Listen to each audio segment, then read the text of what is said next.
Villa 2, Palace 0, joined by Pat here. Pat, I really don't know where to start. It was just disappointing all around. And this was a game where when you're looking at our fixture list, we had to win and we should have won. But during the game, I think Villa deserved it when you're looking at the game as a whole.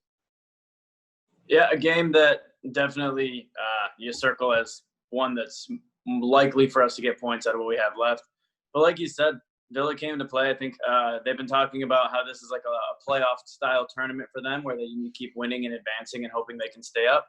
And they definitely looked like they had more fire. So both goals were good goals. Trezeguet had a great game against us. So I think the result's fair. Yeah, let's talk about a bit of the incidents during the game. First goal for Palace, Mamadou Sakho, we score from a corner, which rarely happens. I think we've only scored one goal from a corner this season, but he gets cancelled out. And I don't know about you, but yes, you could say I'm biased towards Palace, but I don't understand it. I really don't understand how that was an handball when it was a shoulder. Like maybe I saw something else, but what did you think about it? I don't think bias has anything to do with it. It was a goal. It was 100% a goal. It didn't go anywhere below, like, even close to his elbow where you could start to get in that gray area. It was 100% a goal. And it was poor defending by Villa, to be quite honest with it, because Saka didn't obviously get a clean hit on it when he hit it with the shoulder. But that being said, it was a goal. And I think, we played poorly throughout the match, but there's something to be said that that could change the game.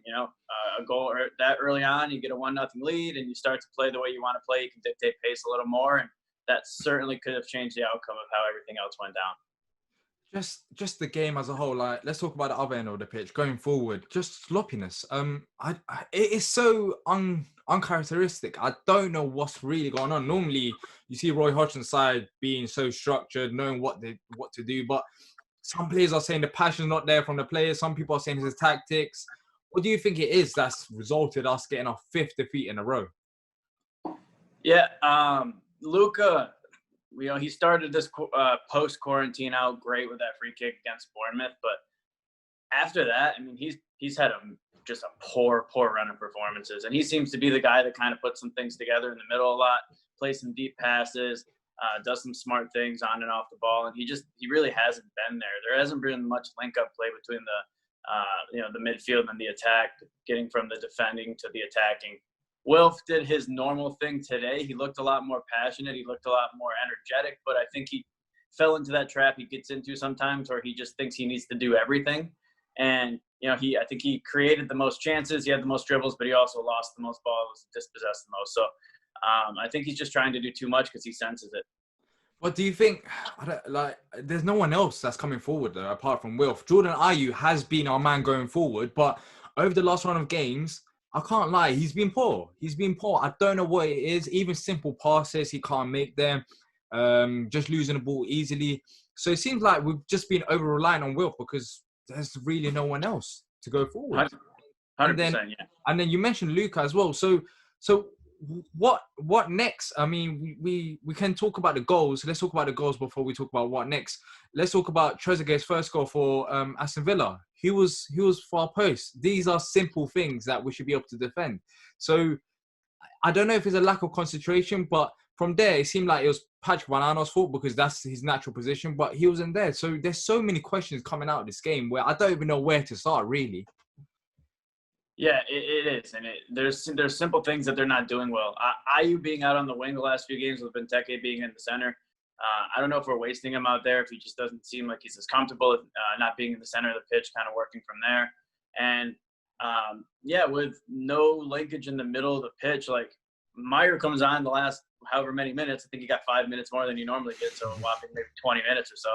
And it looks different. Like there starts to be a little more dynamism in the attack. Like, for everything he does, he has some faults, sure, but everyone has some faults. And I think that all of a sudden we have a little bit more of a fervor in the middle of the pitch and having some guys push forward, and it looks a lot better. I think that, I don't know about you, but I saw the lineup this morning, and it was the same exact lineup, and I was like, all right, well, what am I even watching for at this point? Like, it's just, the definition of insanity is doing the same thing over and over and expecting different results, and I think we're all being a little insane right now watching this team. Even the substitutes. James McCarthy comes on for James McArthur. I'll be honest with you. It seems like that substitution has happened over the. James McCarthy has always went off with James McCarthy. Why can't we change that about? What do you think about that substitution? 45 minutes left of the game, starting the second half. Okay, James McCarthy has got an injury, but you're facing the Aston Villa side who are pushing forward. They need goals. So why not put in another creative player? Yeah. McCarthy and MacArthur, that substitution is like the same exact player with one just has a little more legs in them because they haven't played 45 minutes. I mean, it's just they do the same things. They have the same style, and it's frustrating. Like, we're playing the 19th team in the table, and we're sitting back defending like they're Manchester City. Like, go at them a little bit, take some risks, put some balls forward. Let's try and link some play up. Like, do something different. There's nothing really to lose now. We've secured safety.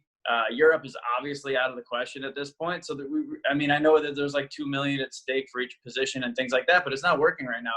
Let's take some risks. Let's do some things that maybe we can build off for next season and show that it works. So what's next for Palace? Wolf, it picked up his 5th yellow card in this game, so he'll miss the game against United. Benteke got a straight red card, so I think he's done for the season. Do you even see us?